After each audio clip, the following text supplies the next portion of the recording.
ஆலயா cotton trending வேட்டிகள் ஷர்ட்டுகள். கேட்ட பார்த்தாலே பயமா இருக்கு.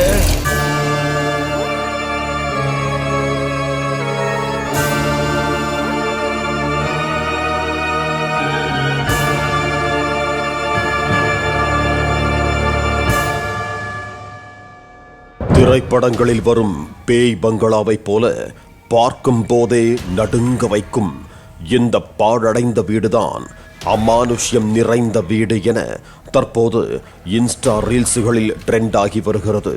இதனை அறிந்த சென்னை வாசிகள் சிலர் இந்த வீட்டில் அப்படி என்ன உள்ளது என பார்ப்போம் என நள்ளிரவில் புறப்பட்டு சென்று வீடியோ எடுத்து சோசியல் மீடியாக்களில் பதிவிட்டு வருகிறார்கள்.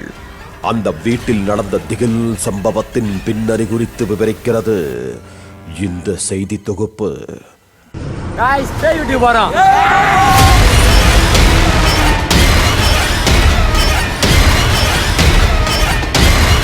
சென்னை அசோக் நகர் கண்ணப்பர் சாலையில் அமைந்துள்ள இந்த பாழடைந்த வீட்டின் வாசல் அருகிலேயே ஆலமரம் ஒன்று உள்ளது. இது இன்னும் திகிலை கூட்டுகிறது. உண்மையிலேயே அந்த வீட்டில் என்ன நடந்தது, எதற்காக பொருட்கள் சிதறி கிடக்கின்றன என்பதையெல்லாம் அறிந்து கொள்ள 2008ஆம் ஆண்டுக்கு செல்ல வேண்டும். இந்த வீட்டில் கடந்த 2008ஆம் ஆண்டு வரை எம்ஜிஆர் காலத்தில் கனிமவளத்துறை அதிகாரியாக பணியாற்றி பின்னர் ஓய்வு பெற்ற டாமின் சேர்மன் சரவணனும் அவரது மனைவி கஸ்தூரி ஆகிய இருவர் மட்டுமே வசித்து வந்தனர். பெரும் செல்வந்தராக வாழ்ந்து வந்த இந்த தம்பதிக்கு குழந்தைகள் இல்லை. இவர்கள் வீட்டில் அன்பரசி என்ற பெண் வேலை பார்த்து வந்துள்ளார். கடந்த 2008ஆம் ஆண்டு நவம்பர் 20ஆம் தேதியன்று அதிகாலையில் வீட்டில் இருந்த சரவணன், கஸ்தூரி, வேலைக்கார பெண் அன்பரசி ஆகிய 3 பேரும் கழுத்தறுக்கப்பட்டு கொடூரமான முறையில் கொலை செய்யப்பட்டனர்.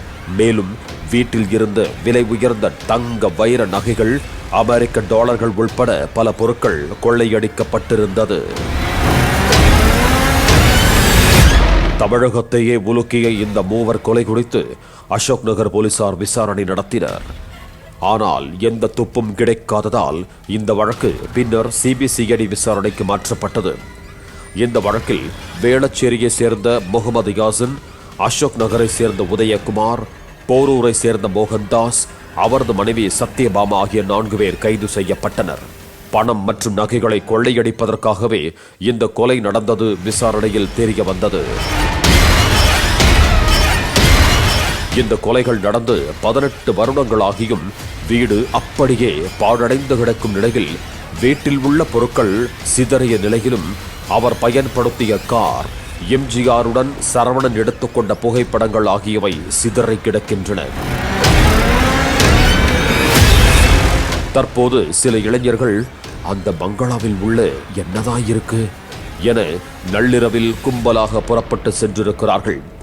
வீட்டின் கதவு பூட்டி இருந்த நிலையிலும் அவர்கள் எகிரி குதித்து வீட்டின் உள்ளே சென்றிருக்கிறார்கள். வீட்டின் உள்ளே எம்ஜிஆரோடு எடுத்த புகைப்பட ஆல்பம் இருந்ததைக் கண்டு அவர்கள் ஆச்சரியமடைந்தனர். பின்னர் அங்கிருந்த அலமாரிகளை திறந்து பார்த்தபோது புத்தகங்களும் ஏராளமான கோப்புகளும் பரப்பி கிடந்தது அவர்களுக்கு திகிலை கிளப்பியது. மேலும் அங்கு விபூதி பாக்கெட் கிடந்ததையும் அந்த இளைஞர்கள் வீடியோ எடுத்திருக்கிறார்கள். இதனை அவர்கள் மொபைலில் வீடியோ எடுத்து இன்ஸ்டா பக்கத்தில் திகிலான பாடலோடு எடிட் செய்து பதிவிட்டிருக்கிறார்கள். இதனால் ஏராளமானோர் தாங்களும் செல்ல வேண்டும் என்ற முடிவில் சட்டவிரோதமாக செல்கிறார்கள். போலீசார் அந்த வீட்டிற்குள் யாரும் நுழையாதபடி பாதுகாப்பை ஏற்படுத்த வேண்டும் என அங்குள்ள பொதுமக்கள் கோரிக்கை விடுத்திருக்கிறார்கள். பாலிமர் செய்திகளுக்காக ஒளிப்பதிவாளர் குணாவுடன் செய்தியாளர் கதிரவன். ஆலயா காட்டன் ட்ரெண்டிங் வேட்டிகள் ஷர்ட்டுகள். பிளே ஸ்டோர் மற்றும் ஆப் ஸ்டோரில் இருந்து பாலிமர் செயலியை QR கோடு மூலம் பதிவிறக்கம் செய்யுங்கள். செய்திகளை உடனுக்குடன் பெறுங்கள்.